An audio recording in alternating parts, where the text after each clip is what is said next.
ஐயா வணக்கம் ஐயா. வணக்கம் வணக்கம். தமிழ் புத்தாண்டு பழங்கள் பார்த்துட்டு வந்துட்டு இருக்கோம். இறுதியான ராசி மீன ராசி. இந்த மீன ராசிக்கு இந்த தமிழ் புத்தாண்டு எப்படி இருக்கு, இந்த பயிற்சிகள்னால இவங்களுக்கு நிகழக்கூடிய சம்பவங்கள்லாம் என்ன இருக்கு அப்படின்னு சொல்லுங்க ஐயா. அதாவது தமிழ் புத்தாண்டு அப்படிங்கும்போது உங்களுக்கு 2 பயிற்சிகள் இருக்குங்க. குரு பயிற்சி ஜூனில், ராகுகேது பயிற்சி டிசம்பரில்.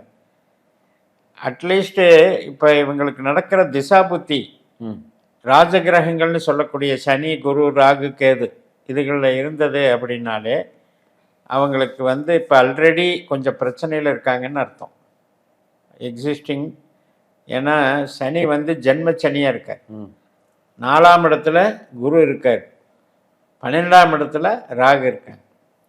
இதில் என்ன இப்போ அட்லீஸ்ட் இப்போ ஒரு 2-3 மாதமாக என்ன ஒரு பாசிட்டிவ் எனர்ஜி அப்படின்னா, ராகு சதய நட்சத்திரத்தில் போகிறது, குரு தன்னுடைய சொந்த நட்சத்திரத்தில் போகிறது.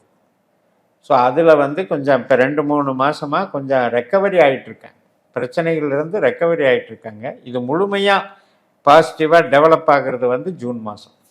5ஆம் இடத்துல குரு வந்துடுவார். 5ஆம் இடத்துல வரும்பொழுது பிரச்சனைகளுக்கு தீர்வு கிடைச்சிடும். இது வரைக்கும் கடன் பிரச்சனையோ அல்லது வேலையில்லா பிரச்சனையோ உறவுகளில் ஏற்பட்ட மனக்கசப்புகளோ இதெல்லாம் கிளியர் பண்ணி கொடுத்துருவார். அது போக இந்த குருவும் சனியும் ஒரு சுப பார்வையில் இருக்காங்க, 5-9 அப்படின்ற காம்பினேஷனில். அது திருமணம் ஆகாத இதுகளுக்கெல்லாம் திருமணம் ஆகாத நபர்களுக்கெல்லாம் திருமணத்து யோகத்தை கொடுக்கும். ஏன்னா சனி புதன் சாரத்தில் போகிறார், அதனால் யோகத்தை கொடுக்க போகிறார். 6ஆம் வீட்டில் இருக்கிற கேது வேலை வாய்ப்பை பெருக்கிடுவார். ஏன்னா கேது தன்னுடைய சொந்த நட்சத்திரத்துக்கு வரப்போகிறார், அதனால் வேலை வாய்ப்பு பெருக போகுது, வளர்ச்சிகள் கொடுக்க போகுது.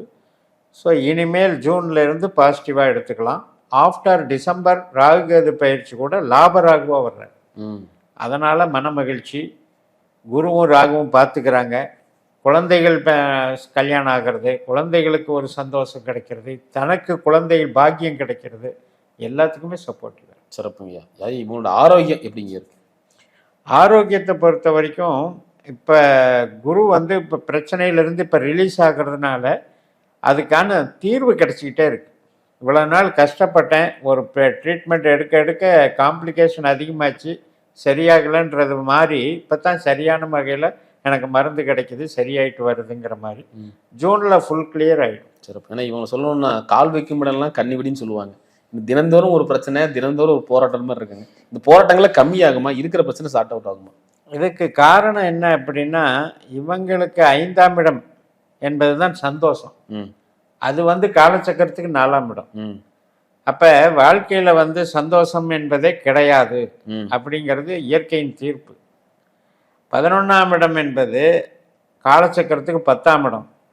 அப்போ இவங்க எதில் சந்தோஷப்பட்டுக்கலாம், எதில் மன திருப்தி அடைஞ்சிக்கலாம், நோக்கங்களை நிறைவேற்றிக்கலான்னா அந்தஸ்து கௌரவத்தில் தான். அது எப்போ கிடைக்குதோ அப்போ தான் இவங்களுக்கு மனநிறைவு.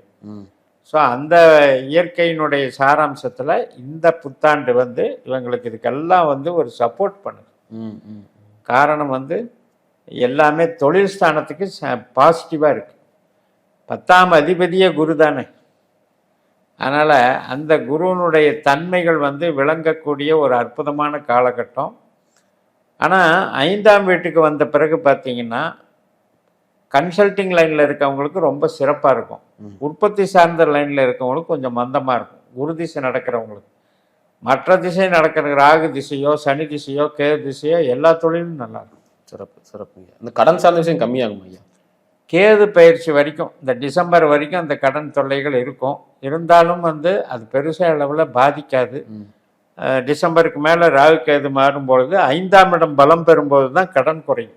எப்பவுமே 6க்கு 12 5 அது வரும்போது தான் கிளியர் ஆகும். அதே மாதிரி தாயார் தந்தையாருக்கு இருக்கிற உடல்நிலையெல்லாம் சீராக, குடும்ப உறவுகள் அத்தனை பேருக்கும் சௌகரியமாக இருக்கிறதுக்கும் சந்தோஷமாக இருக்கிறதுக்கும் குரு பார்த்துக்கிறார். குரு 11ஆம் இடத்தை பார்த்தாலே எல்லாத்துலேயுமே மன திருப்தி அப்படிங்கிறது கிடைச்சிருது. தனது ஆரோக்கியமும் டெவலப் ஆகும், குடும்ப உறவுகளும் டெவலப் ஆகும். அதே மாதிரி திருமண வாழ்க்கை எப்படிங்க இருக்கு? திருமண வாழ்க்கை ஆஃப்டர் ஜூன் தடை ஏற்பட்டிருக்கவங்களுக்கெல்லாம் வாய்ப்புகள் கிடைச்சிட்டு இருக்கும், நல்லா டெவலப் ஆயிடுவாங்க. இந்த சனியும் புதன் சாரத்தில் போகிறது இன்னொரு நல்ல ப்ளஸ் பாயிண்ட். அதனால் குரு திசை நடந்தாலும் சனி திசை நடந்தாலும் ராகு திசை நடந்தாலும் ஈவன் கேது திசையே நடந்தாலும் கூட திருமணத்துக்கு தடையே இல்லை ம். இந்த மீனத்துக்கு பொறுத்தவரை. ஆல்ரெடி திருமணம் நடந்தவங்களுக்கு எப்படி இருக்கு? நடந்தவங்களுக்கு இப்போ கொஞ்சம் அந்த சனியினுடைய தாக்கத்தினால ஒரு விதமான மனக்கசப்புகள் இருந்துக்கிட்டு இருக்கு. ம். புரிதல் இல்லாமல் இருக்கு. ம். இந்த சனி என்ன பண்ணுவார், இப்போ தன்னுடைய சொந்த நட்சத்திரத்திலே போகிறாரு. அதுக்குன்னே நம்ம இப்போ ஒரு பகுதியில் பேசணும், 12ஆம் இடத்தின் வேலையை செய்வாருன்ட்டு. அதனால் இந்த சனியினால் சில மனசஞ்சலங்கள் உண்டு. ம். அந்த மனசஞ்சலங்களெல்லாம் இப்போ புதன் நட்சத்திரத்துக்கு போகும்போது தீர்ந்துடும். ம். அந்த டைமு குரு மாறுற டைமு ஒன்று தான். ஸோ ஜூனில் வந்து உங்களுக்கு எல்லாமே கிளியர் ஆகிடும். அது வரைக்கும் கொஞ்சம் இப்போ வந்து சனியினால் சஞ்சலம் இருக்குது. ம். சஞ்சலம்னா இப்போ என்னென்னா ஒரு இன்ட்ரெஸ்ட் இல்லாமல் இருக்குது. ம். கணவனாகட்டும் மனைவியாகட்டும் 7ஆம் இடத்தை சனி பார்க்குது. அப்படின்னா என்னென்னா ஒரு வசீகரத்தன்மை இல்லை, ஒரு அண்டர்ஸ்டாண்டிங் இல்லை, அல்லது அசால்ட்டாக பிஹேவ் பண்ணுறது, கேர் எடுத்துக்கிறது இல்லை. எனக்கு நீ என்னுடைய அக்கறைக்கு நீ என்ன கேர் எடுத்துக்கிட்ட அப்படின்ற கேள்வி 2 பேர்லையும் நிற்கிது. ம். அது எல்லாம் இந்த ஜூனில் அப்புறம் மாறிடும். ம். சிறப்புங்க. அதே மாதிரி தந்தையாருக்கு வந்து சொல்லியிருக்காரு இந்த சொத்து பிரச்சனை எல்லாம் இருக்கு, ஆல்ரெடி கேஸ்லாம் போயிட்டு இருக்கு அப்படின்னா இந்த காலத்தில் பாசிபிளாக வரக்க வாய்ப்புகள் இருக்கா? ஆமாம், வழக்குகள் அப்படின்றது 6ஆம் இடம், அதுவும் சூரியன், பிதுர்காரகனே சூரியன். அந்த 6ஆம் இடத்துக்கு இப்போ வந்து லாபஸ்தானத்தில் குரு இருக்கார். ஆனால் சனி பாருங்க 6ஆம் வீட்டுக்கு 8ஆம் வீடு லக்னத்து ராசியில் இருக்கார். அதனால் கொஞ்சம் இப்போ இதெல்லாம் இழுத்துக்கிட்டு இருக்குது. கரெக்டாக அந்த புதன் சாரத்தில் வரும்போது குரு ஜூனில் பயிற்சி ஆகும்போதும் வழக்கு வந்து கிளியர் ஆகிடும். அதாவது வழக்குகள் நிறைவடைஞ்சிடும். இந்த புத்தாண்டில் மீனராசி நேயர்களுக்கு வருமானம் எப்படி இருக்குங்க? வருமானத்துக்கு வந்து இப்போ தகுந்த மாதிரி செலவுகள் இருக்கிறதுனால, அதாவது ஒரு உற்பத்தி சார்ந்த தொழில் செய்கிறவருக்கு அவர் பாட்டுக்கும் ப்ரொடக்ஷன் நடக்குது, டிமாண்ட் இருக்குது, பண்ணிகிட்டு இருக்கேன் சார், ஆனால் எனக்கு முதலீடுகள் வந்து போட போட போயிட்டே இருக்குது, சர்ப்ளஸ் சேவிங்ஸ் வரமாட்டேங்குது அப்படின்ற சூழ்நிலை. அதுக்கு காரணம் என்ன? குருவும் ராகும். 4ஆம் இடத்துல தொழிலை வந்து ஸ்டாப் பண்ணாமல் கொண்டு போகுது. 12ஆம் இடம் வந்து முதலீடை கேட்டுக்கிட்டே இருக்குது. இதுதான் அவங்களுக்கு இருக்கிற ஒரு பிரச்சனை. இதுக்கு 2க்கு நடுவில் சனி மாட்டிக்கிட்டு அவர் பாட்டுக்கும் சிவனேன்னு அவர் வேலையை பார்த்துட்டு இருக்கார். ஒரு பெரிய பூஸ்டிங் இல்லை.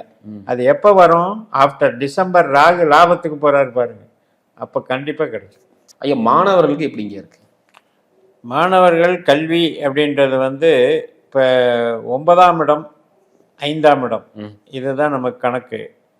அதில் வந்து சனியும் புதனுமே வர்றாங்க. இந்த சனி வந்து புதன் சாரத்தில் போகிறாரு. அது மட்டும் இல்லை, இந்த 9ஆம் இடத்துக்கு பாசிட்டிவாக ஜூனில் வந்து குரு வர போகிறாரு. இப்போ வந்து சில பேருக்கு வந்து தடைகள் ஏற்பட்டுக்கிட்டு இருக்கு. குருவினாலையும் சனினாலையும் ஒரு சரியான முயற்சி எடுத்தும் கூட எனக்கு வந்து 1 மார்க்கில் போச்சு, 1/2 மார்க்கில் போச்சு, காம்படிட்டிவ் எக்ஸாமில் வந்து மிஸ் ஆயிடுச்சு, இது மாதிரி சில குறைபாடுகள் எல்லாமே ஆஃப்டர் ஜூனுக்கு அப்புறம் ஃபுல்ஃபில் பண்ணிடுவாங்க. மாணவர்கள் வந்து வெற்றிக்கு உண்டான அமைப்பு கொடுக்கும். ஆனால் அடுத்த வருடம், அதாவது ஆங்கில வருடம் டிசம்பரில் ராகுகேது பயிற்சிக்கும் போது இவங்க நல்லா சக்ஸஸ் ஆகி என்ட்ரி ஆகிடுவாங்க. ஆஃப்டர் ஜூன் வந்து எல்லாத்துலேயுமே வெற்றி தான். இப்போ நீங்கள் சொன்ன மாதிரி இப்போ ஸ்கூல் எக்ஸாம்ஸு எல்லாமே இப்போ மேலே முடிஞ்சிடும் இல்லையா, பிஃபோர் ஜூன் முடிஞ்சிடும். அந்த வகையில் அடிப்படை கல்விக்கு குரு 4ல் இருக்கிறது நல்லது. 4ஆம் இடம் அடிப்படை கல்வி, 9ஆம் இடம் உயர்கல்வி. ஸோ ஜூனுக்கு அப்புறம் உயர்கல்வி பாசிட்டிவ், பிஃபோர் ஜூன் அடிப்படை கல்வி பாசிட்டிவ். அதே மாதிரி பெண்களுக்கும் இல்லத்தரசிகள் எந்தவித பலன்கள் இருக்குது? பெண்களை பொறுத்த வரைக்கும் அந்த புதன் சாரத்தில் சனி போகும்போது இருந்த பிரச்சனைகளெல்லாம் கிளியர் ஆகிடும். இப்போ என்ன இருக்குது அப்படின்னா, யாருமே என்னை வந்து ஒரு கேர் எடுத்துக்கிறது இல்லை, உழைக்கிறேன், அந்த உழைக்கிறத கூட நாம் அவங்க வந்து உழைக்கிறேன்னு ஒரு ஏற்றுக்கிற மனப்பக்குவம் இல்லை அப்படின்ற ஒரு மனசஞ்சலம் இருக்குது, மன அழுத்தம் இருக்குது. அதெல்லாம் வந்து இந்த புதன் சாரத்தில் போகும்போது கம்ப்ளீட்டாக கிளியர் ஆகிடும்.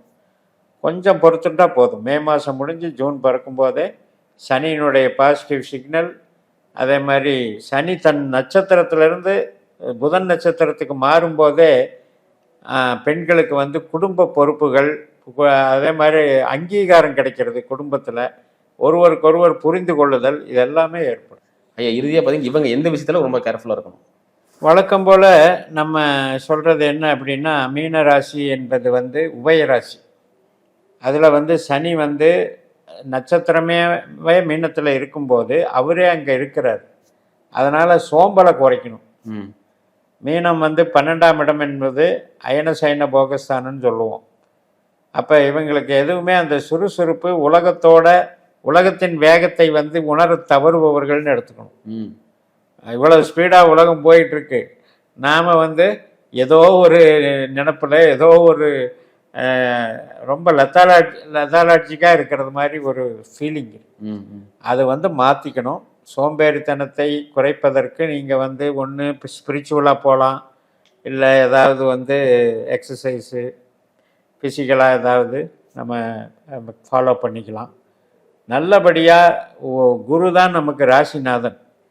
அந்த குரு வந்து நமக்கு ஒழுக்கத்தையும் டிசிப்ளினையும் நம்ம வந்து ஒரு பங்க்சுவாலிட்டியும் மெயின்டைன் பண்ணாலே இவங்க மிகப்பெரிய புகழ். ஏன்னா ஞானம் இருக்குது, ம் திறமை இருக்குது, வாய்ப்பும் இருக்குது, ஆனால் முயற்சி இல்லை. ம் அதுதான் மீனம். சரி, அதை கிளியர் பண்ணிட்டான்னு அருமையாக சொன்னீங்க. ரொம்ப அற்புதமாக சொன்னீங்க. மீண்டும் அடுத்த காணொலியில் ஒரு வித்தியாசமான ஒரு கண்ணெடுத்து பேசுவோம். நன்றி. நன்றி.